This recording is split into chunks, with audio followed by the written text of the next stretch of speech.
This is the Merrill G-120 Anyflow yard hydrant head.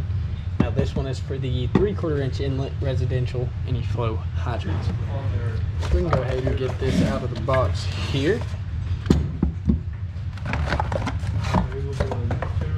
So the head itself will be that cast iron material. And of course you got this metal here on the spout.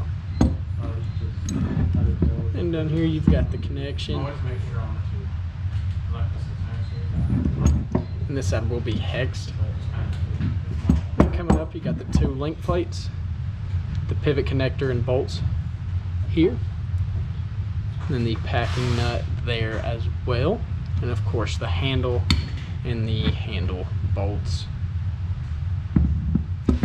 So we'll go ahead and get a couple measurements of the head, starting with a total height. We'll measure from the base of the head to the top here.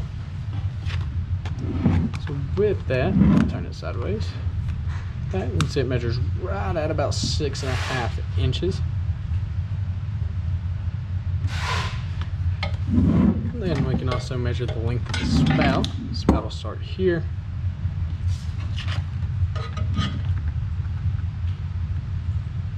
Measures right at about, so from here to the end of the spout, measuring just at 4.5 inches.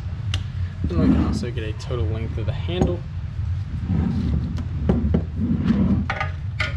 which will measure just above 5.5 inches.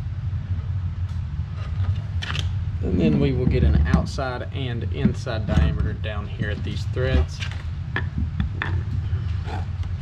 Move this out of the way, make it a little bit easier to measure. So an outside diameter measuring right at just maybe 2 inches and 1/8 maybe. And then we can measure the inner diameter, and that'll measure right at 1 1/4 inches.